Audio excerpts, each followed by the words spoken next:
ছিলেন। আপনার রাজনীতিতে আসার সম্ভাবনা আছে কি এখন? না, বর্তমানে নাই। আমাদের এই দেখেন, এই 3 বারের মতন আমাদের পরিবারের বিরুদ্ধে কু হলো। এটা আমাদের 3 বারের মতন সবকিছু হারিয়ে বিদেশে থাকতে হলো। আর আমরা তো ধরেন, আমি আর আমার মা বাদে আমরা সবাই বিদেশে অনেক বছর ধরে আছি। আমরা এখানে সেটেল, আমাদের এখানে জীবনে কোনো অসুবিধা নেই। এমনকি শেখ রেহানা এবং তার পুত্ররা কিংবা কন্যা বাংলাদেশে আওয়ামী লীগের রাজনীতির হাল ধরবে কিনা, সবার ঘরে ঢুকে নাকি চুরি ডাকাতি করছে, সবার ঘরে ঢুকে। আমার মনে পড়ে গেল রোকেয়া প্রাচীর কথা, যিনি ঢাকার 5% বা 10% বাড়ি নাকি ডাকাতি থেকে মুক্ত ছিল শেখ হাসিনার পালিয়ে যাওয়ার পর। ঠিক একই রকম বক্তব্য এখানে। তিনি যেসব লোকাল গভর্নমেন্ট বাতিল করা হয়েছে সেগুলোর তীব্র প্রতিবাদ করেছেন। এগুলো প্রত্যেকটা নির্বাচনের মাধ্যমে, নির্বাচন কমিশন এসব নির্বাচন করেছে এবং নির্বাচনের মাধ্যমে তারা দায়িত্বে এসছে, ক্ষমতায় এসছে। সুতরাং তাদেরকে দায়িত্ব দিয়ে মানুষকে সেবা করতে দিতে হবে। তিনি সরকারি কর্মকর্তা কর্মচারীদের হয়রানি বন্ধ করার কথা বলছেন। মানে একটা কথা আমি একটু বলে রাখি শেখ হাসিনাকে বা আওয়ামী লীগকে, তারা যদি সরকারি কর্মকর্তা কর্মচারীদের হয়রানি তার ভাষায় বন্ধ করতে চান, তাহলে তাদের পক্ষে কথা কম বলতে হবে।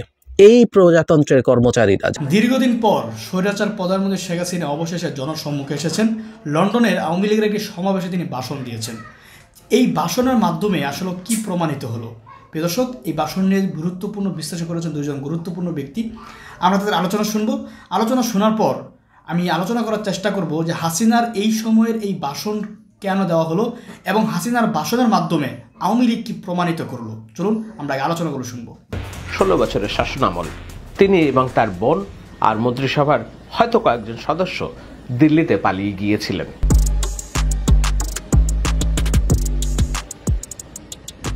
আমি যখন আলোচনা করছি ডিসেম্বরের 8 তারিখ, 4 মাস পরেও তিনি সেখানে আছেন, বহলতবিয়াতে আছেন। সেখান থেকে দেওয়া একটি সাক্ষাৎকারে 6 তারিখ শেখ হাসিনার পুত্র সজীব ওয়াজেদ জয় স্পষ্টভাবে ঘোষণা দিয়েছিলেন তার মা আর বাংলাদেশের রাজনীতিতে ফিরবেন না। আমরা কয়েকজন শুধুমাত্র জানতাম যে তিনি ঘোষণা দেবেন তিনি পদত্যাগ করছেন এবং একটা সংবিধান অনুযায়ী যাতে একটা ট্রানজিশন অফ পাওয়ার হয়, সেটাই ছিল ওনার প্ল্যান। শুধু শেখ হাসিনাই নয়, সজীব ওয়াজেদ জয় নিজেও আওয়ামী লীগের রাজনীতি আর করবেন না বলে ঘোষণা দিয়েছিলেন। আপনার রাজনীতিতে আসার সম্ভাবনা আছে কি এখন? না, বর্তমানে নাই। আমাদের এই দেখেন, এই 3 বারের মতন আমাদের পরিবারের বিরুদ্ধে কু হলো। এটা আমাদের 3 বারের মতন সবকিছু হারিয়ে বিদেশে থাকতে হলো। আর আমরা তো ধরেন, আমি আর আমার মা বাদে আমরা সবাই বিদেশে অনেক বছর ধরে আছি। আমরা এখানে সেটেল, আমাদের এখানে জীবনে কোনো অসুবিধা নেই। এমনকি শেখ রেহানা এবং তার পুত্ররা কিংবা কন্যা বাংলাদেশে আওয়ামী লীগের রাজনীতির হাল ধরবে কিনা, সেই প্রশ্নের উত্তরেও বলছিলেন যে না, এটি আর এখন আমাদের বিষয় নয়, শেখ পরিবারের বিষয় নয়, বাংলাদেশে যারা আছে তারা ঠিক করবে তারা কি করবে। আরেকটু বোঝার জন্য বিষয়টা যে মানে আপনি যদি রাজনীতিতে না আসেন, সেক্ষেত্রে শেখ রেহানা এবং তার 2 সন্তানের কেউ রাজনীতিতে আসার সম্ভাবনা আছে কিনা? না, তাদের আসার কোনো এর 2-1 দিনের মধ্যেই অবশ্য সজীব ওয়াজেদ জয় বুঝতে পেরেছিলেন যে তিনি ভুল করেছেন। মাঠে যেসব নেতাকর্মীদেরকে রেখে 16টা বছর যাদের সমর্থনে সরকার চালিয়েছেন, তাদেরকে এক দুর্নিব বিপদের মধ্যে রেখে তারা যে পালিয়েছে এবং এখন যে তাদেরকে ডিজোন, অর্থাৎ তাদেরকে চিনছে না শেখ পরিবার, শেখ হাসিনা, সজীব ওয়াজেদ জয়, মাঠে নেতাকর্মীরা যে তাতে হতাশ এবং একটা তাদেরকে বিশ্বাসঘাতক বলে অভিহিত করছে, তারপরেই অবশ্য তারা তাদের টোন বদলান, কথা বদলান যে না, আওয়ামী লীগ মরেনি, আওয়ামী লীগ বেঁচে আছে। কিন্তু সজীব ওয়াজেদ জয় তার ভাষায় আরামায়েশের পশ্চিমা জীবনযাপন রেখে বাংলাদেশের রাজনীতিতে ফিরবেন সে বিষয়ে নিশ্চিতভাবে বলেননি। তাহলে কে হবে আওয়ামী লীগের উত্তরসূরি, কে ধরবে আওয়ামী লীগের হাল? মাঝে আমরা অনেক রকম বক্তব্য দেখেছি সোহেল তাজ, তাদের পরিবার, অথবা নারায়ণগঞ্জের মেয়র আইভি রহমান, অথবা আব্দুল হামিদ সাবেক রাষ্ট্রপতি, অথবা সাবের হোসেন চৌধুরী, নানানজনকে আমরা কল্পিতভাবে শুনেছি আওয়ামী লীগের নেতৃত্বের হাল ধরতে। কিন্তু সব হিসাব নিকাশ এবং জল্পনা কল্পনা শেষে সম্ভবত একটি হিসাবই পরিষ্কার হচ্ছে। কি সেটা? শেখ হাসিনা স্বয়ং তিনি হয়তো আওয়ামী লীগের রাজনীতির হাল ধরবেন, আওয়ামী লীগের রাজনীতি সক্রিয়ভাবে করবেন এবং করছেনও।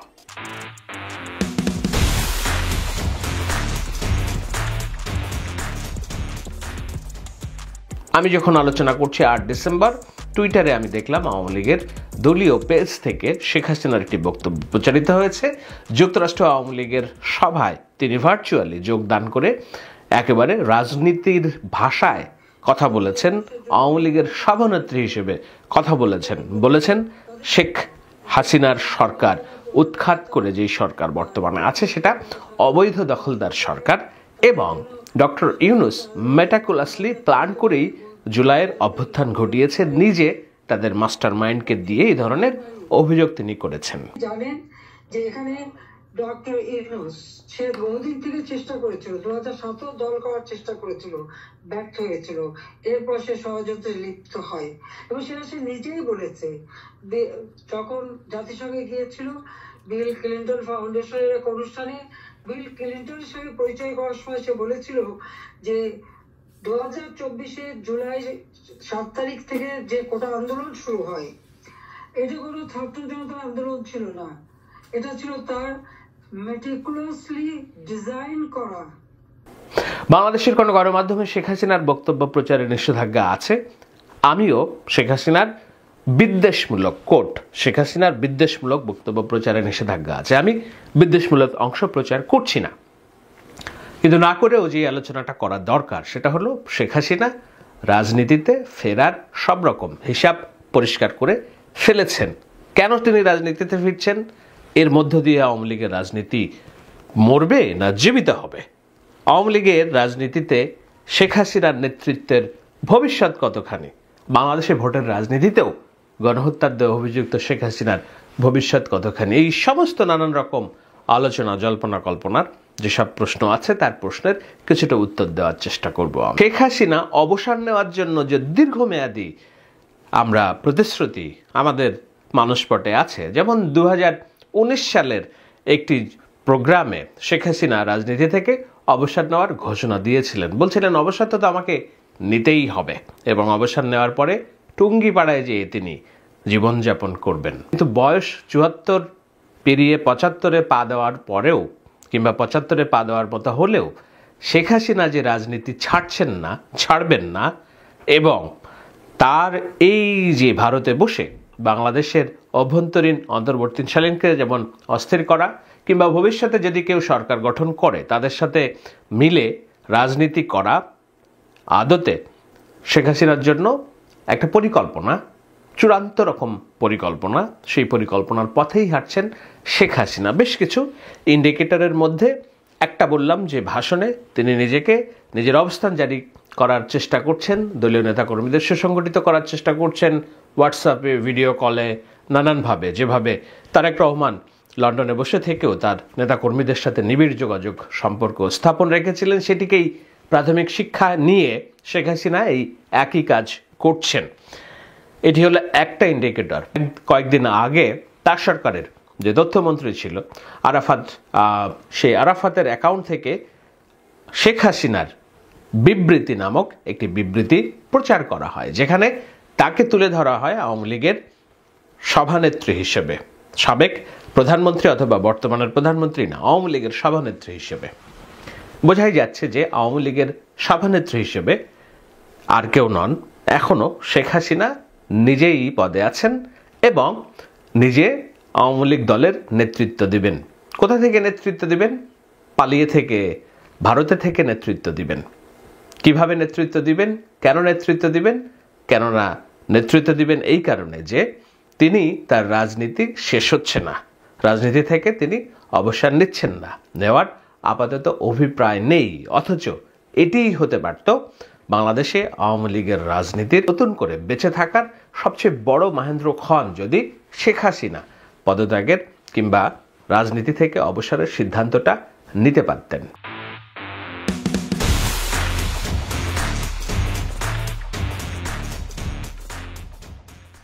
কেন আমি বলেছি যে শেখ হাসিনা যদি অবসর নিতেন সেটাই হতো বাংলাদেশের আওয়ামী লীগের রাজনীতি টিকে থাকার একটা বড় উপলক্ষ্য। কেননা শেখ হাসিনার হাতে জুলাই অভ্যুত্থানের অগণিত ছাত্র জনতার হত্যার দাগ।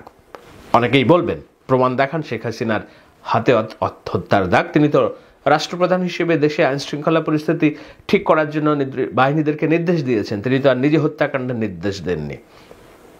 আমি যুক্তি অখণ্ডন করছি না, কিন্তু এটাই হয়, এটাই নিয়ে তো ঠিক যেই কারণে সাক্ষ্য প্রমাণ এস্টাবলিশ করা ছাড়াই তারেক রহমানকে যদি সাজা দিতে পারেন, মৃত্যুদণ্ডের আদেশ দিতে পারেন, লুৎফুজ্জামান বাবরকে যদি মৃত্যুদণ্ডের আদেশ দিতে পারেন, জামাতে ইসলামের নেতাদের যদি বিচারিক হত্যাকাণ্ডের নির্দেশ দিতে পারেন, খালেদা জিয়াকে যদি দিনের পর দিন মাসের পর মাস কারাবন্দী রাখতে পারেন, তাহলে কেন শেখ হাসিনাকে তার হাতে ঘটে যাওয়া 1 জুলাই অগাস্ট মাসে প্রায় 2000 মানুষের হত্যাকাণ্ডের সরাসরি দায় শেখ হাসিনা, এবং তার শাস্তি কেন হবে না? এইটা যারা ভাবছেন, কেন ভাবছেন যে তার শাস্তি হওয়া উচিত নয়? তো শেখ হাসিনার যদি শাস্তি হয়, এই শেখ হাসিনা দণ্ডাদেশ নিয়ে আওয়ামী লীগের রাজনীতির নেতৃত্ব দেবেন? কোথা থেকে দিবেন, কিভাবে দিবেন? বিএনপির তো তাও এইখানে একটা দল ছিল, আছে। মির্জা ফখরুল ইসলামের মতো মানুষ গত 1.5 দশক ধরে শক্ত হাতে একেবারে শত নির্যাতনের পরও দেশকে নেতৃত্ব দিয়ে গেছেন, কেননা এই দলের বিরুদ্ধে গণহত্যার অভিযোগ ছিল না। রুহুল কবির রিজভী দিনের পর দিন, রাতের পর রাত বিএনপির কার্যালয়ে ঘুমিয়েছেন এক কাঁথায়, এক বালিশে। তিনি নীতি নৈতিকতা নিয়ে রাজনীতি করেছেন, মিছিল করেছেন 10 জন নিয়ে, 5 জন নিয়ে, কেননা তার বিরুদ্ধে গণহত্যার অভিযোগ ছিল না। তারেক রহমান লন্ডনে বসে তিনি মানুষকে, তাদের নেতাকর্মীদেরকে দিনের পর দিন, ঘন্টার পর ঘন্টা সময় দিয়ে রাজনীতি করেছেন, আলোচনা করেছেন। কেন করেছেন? তার বিরুদ্ধে গণহত্যার অভিযোগ নেই। তিনি উৎখাতকৃত সরকারের কোনো প্রধানমন্ত্রী ছিলেন না। শেখ হাসিনা উৎখাতকৃত একটি সরকারের প্রধানমন্ত্রী ছিলেন। একাধিকবার বলেছেন রাজনীতি করবেন না, করছেন। তার হাতে প্রায় 2000 ছাত্র জনতার দাগ, এবং সেটা তো এমনি এমনি হয়নি।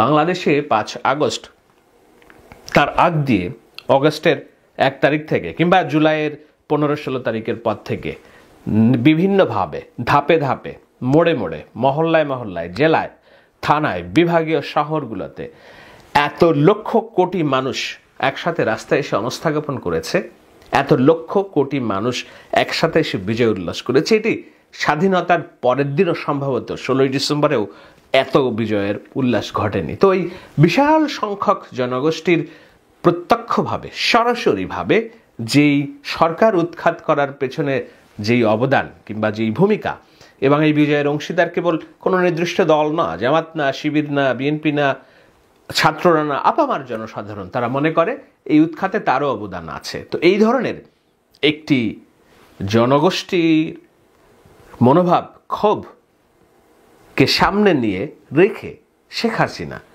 বাংলাদেশে আওয়ামী লীগের মতো রাজনৈতিক দলের নেতৃত্ব দিবেন? সেই নেতৃত্ব সাধারণ মানুষের কাছে গ্রহণযোগ্য হবে? আমার হিসেবে হওয়ার কথা নয়। এ কারণেই বলেছি যে আওয়ামী লীগ নামক রাজনৈতিক দলটিকে বাঁচিয়ে রাখার জন্য এর চেয়ে ভালো কোনো বিষয় হতো না যদি শেখ হাসিনা নিজে নেতৃত্বে না দিয়ে অপেক্ষাকৃত তরুণ, সৎ, যাদের হাতে রক্তের দাগ নেই, সর্বজন গ্রহণযোগ্য কাউকে সামনে আনতেন, এবং দল যদি সেভাবে পরিচালিত হতো, কেবল তাহলেই হয়তো বাংলাদেশে আওয়ামী লীগের রাজনীতি বেঁচে থাকতো।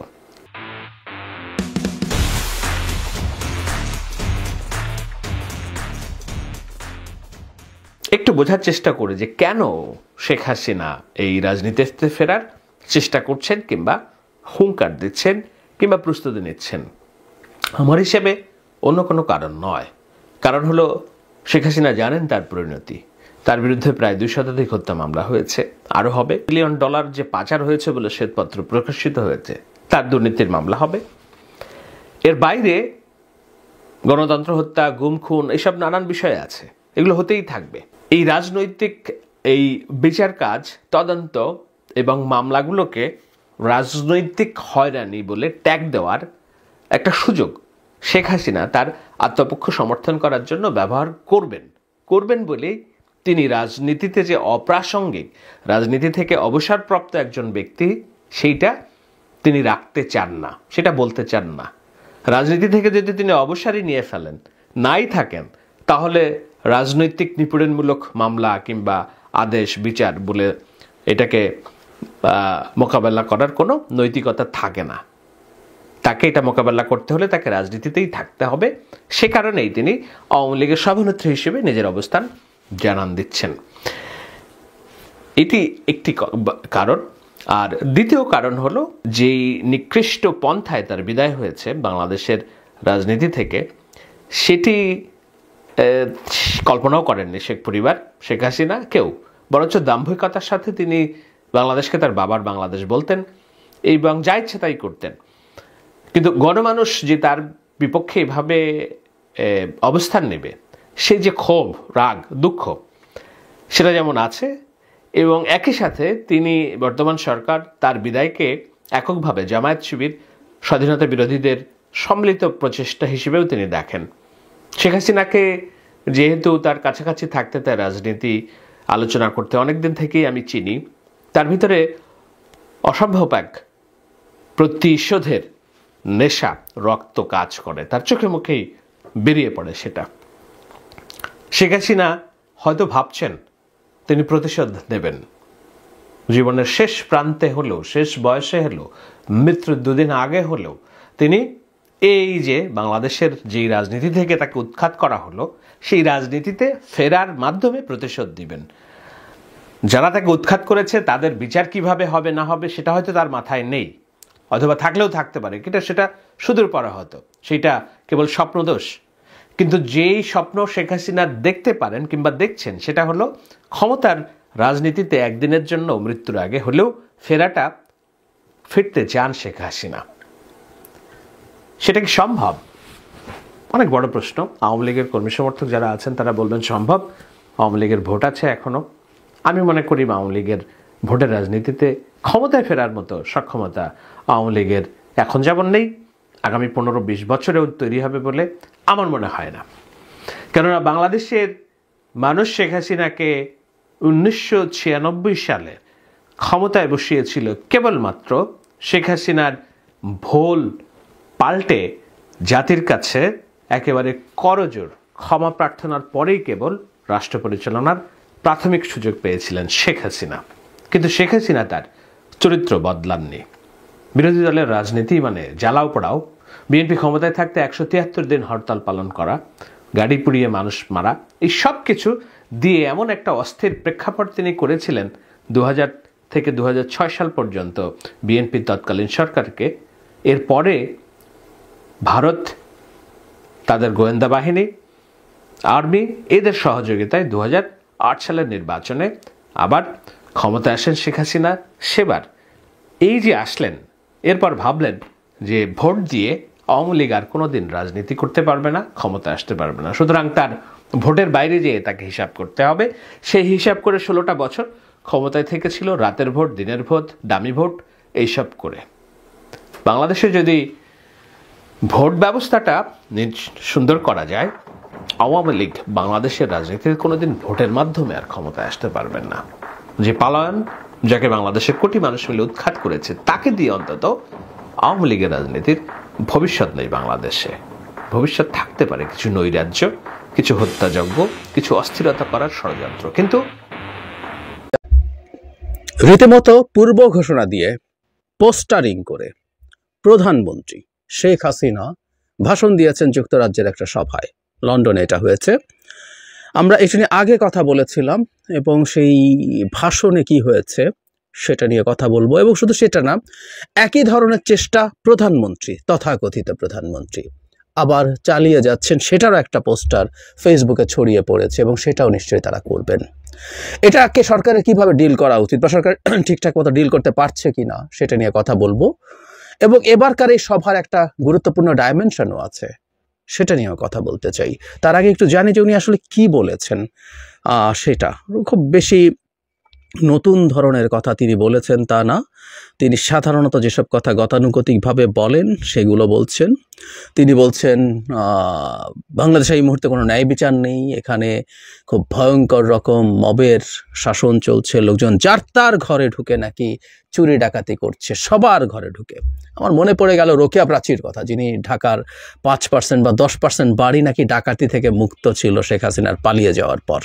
ঠিক একই রকম বক্তব্য এখানে। তিনি যেসব লোকাল গভর্নমেন্ট বাতিল করা হয়েছে সেগুলোর তীব্র প্রতিবাদ করেছেন। এগুলো প্রত্যেকটা নির্বাচনের মাধ্যমে, নির্বাচন কমিশন এসব নির্বাচন করেছে এবং নির্বাচনের মাধ্যমে তারা দায়িত্বে এসছে, ক্ষমতায় এসছে, সুতরাং তাদেরকে দায়িত্ব দিয়ে মানুষকে সেবা করতে দিতে হবে। তিনি সরকারি কর্মকর্তা কর্মচারীদের হয়রানি বন্ধ করার কথা বলছেন। মানে একটা কথা আমি একটু বলে রাখি শেখ হাসিনাকে বা আওয়ামী লীগকে, তারা যদি সরকারি কর্মকর্তা কর্মচারীদের হয়রানি তার ভাষায় বন্ধ করতে চান, তাহলে তাদের পক্ষে কথা কম বলতে হবে। এই প্রজাতন্ত্রের কর্মচারীরা যারা আসলে শেখ হাসিনার কর্মচারীতে পরিণত হয়েছিল, তারা কি করেছে এটা আমরা জানি। আজকের বাংলাদেশে আমরা বিভক্তি বাড়াতে চাই না, তাই অত্যন্ত ভয়ঙ্কর গর্হিত অপরাধী ছাড়া বাকিদেরকে নিয়ে কাজ করার চিন্তা করা হচ্ছে। কিন্তু তাদেরকে নাকি হয়রানি করা হচ্ছে। সত্যিকার অর্থে সরকার সেই তুলনায়, আমাদের অনেকেরই অসন্তোষ আছে, সেই তুলনায় সরকার আসলে এদের বিরুদ্ধে তেমন কিছুই করেনি। এটা নিয়ে যৌক্তিক ক্ষোভ অনেকেরই আছে। আওয়ামী লীগের সবাইকে মুক্তি দিতে হবে এবং সবার মামলা প্রত্যাহার করতে হবে। আমরা জাস্ট শুনে রাখি তিনি এসব অভিযোগ করছেন। তারপর তিনি একটা খুব গুরুত্বপূর্ণ প্রশ্ন তুলছেন যে এই অভ্যুত্থানে যারা জড়িত ছিলেন তারা প্রত্যেকে ক্রিমিনাল, এবং উনি এনেছেন দায় মুক্তি কথাটাকে নিয়ে, যে তারা দায় মুক্তি দিচ্ছে কারণ তারা জানে তারা ক্রাইম করেছে। এবং দারুণ কৌতুক উনি করেন, যেমন আবু সাঈদের নাম নিয়েছেন, মুগ্ধর নাম নিয়েছেন, নিয়ে বলেছেন সবার হত্যাকাণ্ডের সাথে মাস্টার মাইন্ড ডক্টর ইউনূস জড়িত। এই শব্দটা ইদানিং আমরা খুব শুনি, শেখ হাসিনাও ব্যবহার করছেন, তিনি তাকে দায়ী করছেন। উনি শক্তি প্রয়োগ করতে চাননি, করলে অনেক বেশি মানুষ হতাহত হতে পারত, সেই কারণে তিনি চলে গেছেন এবং পুলিশকে পরিকল্পিতভাবে হত্যা করা হচ্ছে এবং পুলিশকে মিথ্যা অপবাদ দিচ্ছেন। যদিও আমাদের এখনকার পুলিশের দায়িত্বপ্রাপ্তরা তাদের অতীত আচরণের জন্য, ভুলের জন্য ক্ষমা চাইছেন। এই ডিএমপি কমিশনারও ক্ষমা চেয়েছেন, আমরা সেটা দেখেছি, এটা রাইটলি উনি করেছেন। গণভবনে লুটপাটের কথা এনেছেন, উনি চলে গেছেন, এবং সংসদ ভবনের এবং এমপি হোস্টেলে লুটপাট হয়েছে বলে তিনি বলছেন, এবং গণভবনে হয়েছেন। এবং একটা খুবই অদ্ভুত জিনিস আগেও উনি বলেছেন, আবারও বলেছেন, ডক্টর ইউনূস যে গণভবনে গেল সেটার দিকে ইন্ডিকেট করে উনি বলছেন তিনি এবার বাকি লুট করতে গেছেন। এবং খুব মজার ব্যাপার, ওখানে উপস্থিত লোকজন এটাই হাততালি দিচ্ছে, সেইম বলছে। মানে ডক্টর ইউনূস গণভবনে লুট করতে যাচ্ছে, এই কথা শেখ হাসিনার মতো মানুষ বলতে পারেন, অবশ্য উল্টো শেখ হাসিনার মতো মানুষই বলতে পারেন, এবং তার আশপাশের লোকজন সেটাকে দারুণ এনজয় করেন, হাততালি দেন। বাংলাদেশে নাকি ভীষণ লুটপাট হচ্ছে, শেয়ার বাজারে টাকা পাচার হয়েছে, ব্যাংকের টাকা পাচার হচ্ছে। আমরা একটু শুনে রাখি, মানে শেখ হাসিনার বিরুদ্ধে আমরা যা যা কথা বলতাম ঠিক সেগুলো উনি ফিরিয়ে দিচ্ছেন। গণহত্যার অভিযোগ করছেন, সরকারকে টাকা পাচারের অভিযোগ করছেন, অর্থনীতিকে ধ্বংস করার অভিযোগ করছেন। বাংলাদেশের 2041 সালের মধ্যে নাকি বিরাট উন্নত হয়ে যাওয়ার কথা ছিল, স্মার্ট হয়ে যাওয়ার কথা ছিল, সেটা ধ্বংস করছে এখন ইউনূস। এবং তিনটা গ্রুপকে, ইউনূসকে উনি ইন্ডিকেট করছেন বারবার, এবং এবার দেখলাম উনি ডক্টর ইউনূসের সাথে স্বৈরাচারী এবং ফ্যাসিস্ট শব্দটা বারবার ব্যবহার করছেন। মানে শেখ হাসিনাকে যতবার ফ্যাসিস্ট বলছেন, ডক্টর ইউনূসকে তিনি ঠিক সেটা ফিরিয়ে দেওয়ার চেষ্টা করেন। আগে যখন আমরা তাকে গণহত্যাকারী কেউ বলেছি, উনি গণহত্যা আসলে না, এটা একটু টেকনিক্যাল ব্যাপার আছে, ওই সময় ক্রাইম এগেনস্ট হিউম্যানিটি হয়েছে, যাই হোক। তো উনি সেটা ফেরত দিচ্ছেন, এবং তিনি মাস্টার মাইন্ড, সমন্বয়ক, উপদেষ্টা সবাইকে আবার হুমকি দিয়েছেন। ওনার খুব দুঃখ, উনি নাকি সবার গরিবের পেটে ভাত দিয়েছেন, দেশের উন্নয়ন করেছেন। এটাই কি তার অপরাধ? অপরাধের প্রশ্ন এসছে কারণ তাকে আন্তর্জাতিক অপরাধ আদালতে বিচার করা হচ্ছে, এই অপরাধে কিনা? না, শেখ হাসিনা, আপনাকে বিচার করা হচ্ছে মানবতা বিরোধী অপরাধের জন্য। আপনি ক্রাইম এগেনস্ট হিউম্যানিটি করেছেন, যে অপরাধটা সাধারণ ফৌজদারি অপরাধ না। এটা বাংলাদেশ তো বটেই, সারা পৃথিবীর বহু জায়গায়, বিশেষ করে ইন্টারন্যাশনাল ক্রাইম ট্রাইব্যুনালেও আপনার বিচার করা যাবে। আপনি আপনার দেশের মানুষকে খুন করেছেন, গুম করেছেন, কাস্টোডিয়াল টর্চার করেছেন ক্ষমতায় থাকার জন্য, কিন্তু এগুলো মানবতা বিরোধী অপরাধ বলে সেটা করা যায়। উনি সংবিধান দেখাচ্ছেন আবার, যারা হত্যা এবং কু করে ক্ষমতায় এসছে। আমরা জানি সংবিধানের একটা অনুচ্ছেদ নিয়ে অনেক আলাপ হয়েছে, সেই অনুচ্ছেদ অনুযায়ী আপনি মানুষজনকে এই ধরনের সংবিধান স্থগিত, বাতিল ইত্যাদি করলে মৃত্যুদণ্ড পর্যন্ত দিতে পারেন, সেই জুজুর ভয় দেখাচ্ছেন। শেখ হাসিনার জন্য একটা ছোট্ট তথ্য দিয়ে রাখি, পঞ্চদশ সংশোধনী যে চ্যালেঞ্জ হয়েছিল সেটা রায় হতে যাচ্ছে 17 তারিখ, এবং এটা মোটামুটি নিশ্চিত। এটা আমরা আইন বিচার ব্যবস্থার উপর হস্তক্ষেপের প্রশ্ন না, ওই সংশোধনীটা এত বাজে ছিল, এত রকম ভায়োলেশন আছে ওটার, ওটা বাতিল হবে। সো ওটা বাতিল হলে এই ধারাটাও চলে যাবে, সুতরাং আমরা বেঁচে যাব। তবে হ্যাঁ, এই কথা আগেও বলেছি, এখনো বলছি, শেখ হাসিনা ফিরে আসলে এইটা আমরা এই অনুচ্ছেদ যাক বা নতুন সংবিধান লিখি, সেই সংবিধানে অভ্যুত্থানকারীদেরকে জাতি সূর্য সন্তান বলে তাদেরকে ভবিষ্যতের সব অপরাধ থেকে মুক্তি দিয়ে লাভ নেই। শেখ হাসিনা সবাইকে আসলেই দেখে নেবেন। তারপর খুনিদের বিচার তিনি করবেন। এই যারা আন্দোলনে ছিলেন, অভ্যুত্থানে ছিলেন, সবার বিচার করবেন, যেমন যুদ্ধাপরাধের বিচার তিনি করেছেন, ইত্যাদি ইত্যাদি। সেখানে একটা প্রশ্ন, তার যে এখানে যে আন্তর্জাতিক অপরাধ আদালতে যে চিফ প্রসিকিউটর আছেন, নাম বলেননি, কিন্তু জনাব তাজুলকে ইন্ডিকেট করে তিনি বলছেন যে যিনি ওই সময় তাদের ডিফেন্সের মেইন লয়ার ছিল যুদ্ধাপরাধীদের, তাকে এখানে দেওয়া হয়েছে কেন, এই প্রশ্নটা তুলেছেন। কেউ কেউ তখন আগেও ভাবছিলেন যে তার নিয়োগের ক্ষেত্রে এই প্রশ্নটা করার চেষ্টা করা হতে পারে। এবং বিজয়ের মাস, বিজয় আসবেই, এবং ফ্যাসিস্ট ইউনূস আবার বলছেন তার চেলাচামুন্ডা যেভাবে সন্ত্রাসী বাহিনী দেশ ধ্বংস করেছে, সেই বিজয়ের সময় তাদের সবাইকে বিচারের আওতায় আনবেন। আচ্ছা, এটা শেষ না, ইনফ্যাক্ট এটা এখন সিস্টেম্যাটিক বিষয়ে পরিণত হচ্ছে, যেটা সবচেয়ে জরুরি কথা। আমার সামনে আরেকটা পোস্টার আসলো, ফেসবুক সূত্রে দেখেছি, আগেরটাও ফেসবুকে এসছে, সেটা হলো ডিসেম্বর 14 শনিবার। এটা আবার একটা হোটেলে, এটা আমেরিকাতে হবে, সেন্ট্রাল ফ্লোরিডা মহানগর আওয়ামী লীগ। এখানে প্রধান অতিথির বক্তব্য রাখবেন ভার্চুয়ালি জননেত্রী দেশরত্ন শেখ হাসিনা, এবং এখানে লিখেছেন গণপ্রজাতন্ত্রী বাংলাদেশ সরকারের মাননীয় প্রধানমন্ত্রী। আবার হতে যাচ্ছে, এই প্রসঙ্গে আসবো, কিন্তু একটা খুব গুরুত্বপূর্ণ দিক আছে লন্ডনের এই সভার, সেটা দিয়ে বলেছিলাম শুরুর দিকে, সেটা এবার একটু বলি। প্রথম আলোর হেডলাইন, লন্ডনে শেখ হাসিনার ভার্চুয়াল সমাবেশে সাবেক মন্ত্রী, প্রতিমন্ত্রী, সংসদ সদস্যরা। এখানে অনেককে দেখা গেছে, তাদের মধ্যে দর্শক সারিতে বসেছিলেন সাবেক মৎস্য ও প্রাণী সম্পদ মন্ত্রী আব্দুর রহমান, সাবেক প্রবাসী কল্যাণ ও বৈদেশিক কর্মসংস্থান প্রতিমন্ত্রী শফিকুর রহমান চৌধুরী, সাবেক সংসদ সদস্য হাবিবুর রহমান হাবিব, সাবেক মন্ত্রিপরিষদ সচিব কবির বিন আনোয়ার, এরা সেখানে বসেছিলেন। তার মানে এবারকার যে সভা, সেটার একটা ভিন্ন ডাইমেনশন আছে, এইগুলো আস্তে আস্তে বাড়তে থাকবে। এবং প্রধানমন্ত্রী শেখ হাসিনা বারবার মানুষের সামনে আসবেন, ভাষণ দেবেন। আমি লন্ডনে ভাষণটার আগে সরকারের উদ্দেশ্যে বলেছিলাম, আমি জানি না তারা সেভাবে চেষ্টা করেছেন কিনা, করার কথা, করে থাকলে যদি সফল না হয়ে থাকেন, সেটাও একটা আমাদের ভবিষ্যতের জন্য একটা নতুন প্রশ্ন তৈরি করবে। আর যদি চেষ্টাই না করে থাকেন, সেটাও ভুল হয়েছে। কারণ যখন শেখ হাসিনাকে পোর্ট্রে করা হচ্ছে প্রধানমন্ত্রী হিসেবে, এবং তিনি ভারতের মাটিতে বসে এই ভাষণগুলো দিচ্ছেন, আমাদের প্রধান উপদেষ্টা তাকে মুখ বন্ধ রাখতে বলেছিলেন ভারতের প্রতি, এবং এটা উচিত। শেখ হাসিনা ভারতে মানে একটা ভয়ঙ্কর ক্রিমিনাল পালিয়ে আছে। যেমন ধরুন, ভারত এক সময় আমাদেরকে অভিযোগ করতো না যে তার 7 সিস্টার্সের বিচ্ছিন্নতাবাদী কোনো নেতা, তাদের ভাষায় বিচ্ছিন্নতাবাদী কোনো নেতা বাংলাদেশে আশ্রয় নিয়ে আছে, এবং সেটার জন্য তাদের তীব্র ক্ষোভ ছিল, তাদেরকে তুলে দিতে হবে, সেই চাপ ছিল, এবং বাংলাদেশ সরকার ফর্মালি ইনফর্মালি তুলেও দিয়েছিল অনেককে। ঠিক একইভাবে আমাদের দেশটাকে আরো 1000 গুণ বেশি ধ্বংস করে এবং দেশটাকে এখন আবার ডিস্টেবিলাইজ করার চেষ্টা করা শেখ হাসিনাকে আমরা তো ফেরত চাইতেই পারি। সেটা দূরে থাকুক, তিনি বসে প্রকাশ্যে লুকিয়েও না, প্রকাশ্যে উনি এখন বাংলাদেশকে ডিস্টেবিলাইজ করার চেষ্টা করছেন। গর্হিত অপরাধ, ভারত এটা উস্কে দিচ্ছে। আমি গত ভিডিওতে বলেছিলাম লন্ডনের সমাবেশটার আগে যে এটা মোদি প্রেসক্রাইব করছে করার জন্য, এবং ভারত কি উনি বলবেন না বলবেন সেগুলো ঠিক করে দিচ্ছে, কোনো সন্দেহ নেই। আগে যেমন দিত, এটা এই সরকারকে বৃদ্ধাঙ্গুলি দেখানোর চেষ্টা, কারণ সরকারের প্রধান স্বয়ং বলেছিলেন এটা করা যাবে না। দেশের জনগণেরও ইনক্রিজিংলি এটার বিরুদ্ধে অপোজিশন আছে। একটা সময় চুরির মতো দেখাচ্ছিল, মানে আমি এই চেঞ্জটা দেখার কথা বলছি, এবং সামনে কি আসতে পারে সেই আলাপও করতে পারি আমরা। চেঞ্জটা হচ্ছে প্রথম চুরির মতো, যে একটা ফোন কল কেউ রেকর্ড করে ছেড়ে দিচ্ছে, কিন্তু ওনার বক্তব্য সামনে চলে আসো, সেখানে হুমকি ধামকি, বাংলাদেশকে অস্থিতিশীল করে তোলার চেষ্টা, সেটা ছিল।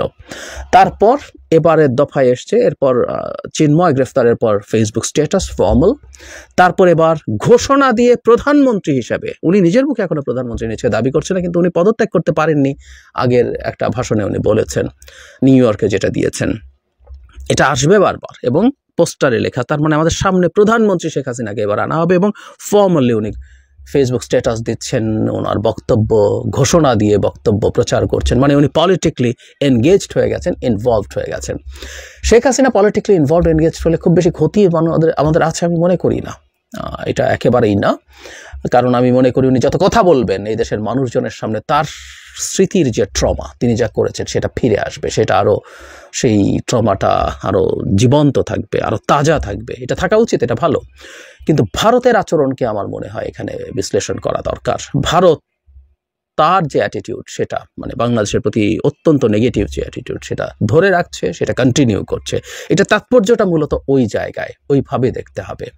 এবং ভারতের উপরে সরকারের আসলে প্রকাশ্য এবং ডিপ্লোম্যাটিক চ্যানেলে তীব্র চাপ তৈরি করতে হবে শেখ হাসিনা ভারতে বসে যেন এই ধরনের কোনো কিছু করতে না পারেন। কারণ আমি আগেও বলেছি, আমি আবারও বলি, আমি মনে করি যে আস্তে আস্তে এই আলাপটা মাটিতে ছেড়ে দেওয়া হবে। তিনি বৈধ প্রধানমন্ত্রী এবং একটা পরিস্থিতি যদি দেখা যায় যে একটা প্রবাসী সরকার করব ভাব, এটা দেখানোর চেষ্টা তাদের দিক থেকে হতে পারে। আমাদের সরকারের এই ব্যাপারে সতর্ক থাকা উচিত। এবং যেখানে এই ধরনের ঘোষিত প্রধানমন্ত্রী হিসাবে ঘোষিত সমাবেশ করছে এবং বিদেশি আওয়ামী লীগের শাখা লন্ডন বা যুক্তরাজ্য আওয়ামী লীগ বলে পোস্টারিং হয়েছে, এটা অবৈধ। একইভাবে এখন একটা শহরের নামে আওয়ামী লীগের পোস্টার বাংলাদেশের বর্তমান আইন অনুযায়ী, আরপিও অনুযায়ী, যেখানে রাজনৈতিক দল নিবন্ধনের শর্ত আছে, সেখানে কোনোভাবেই একটা দলের প্রবাসী শাখা থাকতে পারে না। এই ব্যাপারগুলোতে সরকারের সিরিয়াসলি কাজ করা উচিত। আমি মনে করি এই ইস্যুটা নিয়ে সামনে সমস্যা বাড়বে। দর্শক, আলোচনাগুলো শুনেছেন, শুনে বুঝতে পেরেছেন, মন্তব্য করবেন।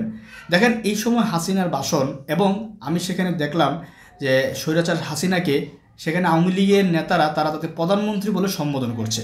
অর্থাৎ কতটুকু লজ্জার বিষয় থাকলে তারা এখনও পর্যন্ত শেখ হাসিনাকে প্রধানমন্ত্রী বলতে পারে। এটা আমি বলবো যে হাসিনা জনসম্মুখে যে ভাষণ দিয়েছে, এই ভাষণ দেওয়াটা আমি মনে করি বাংলাদেশের গণতান্ত্রিক মানুষের জন্য একটা লজ্জার কথা। কারণ একটা স্বৈরাচার যে পালিয়ে গিয়েছে, যে নিজের দেশের মানুষকে রেখে পালিয়ে গিয়েছে, নিজের নেতাকর্মীদেরকে রেখে পালিয়ে গিয়েছে, সেই হাসিনা আবার জনসম্মুখে এসে শরম সারা নির্লজ্জর মতো বেহায়ার মতো ভাষণ দেয়।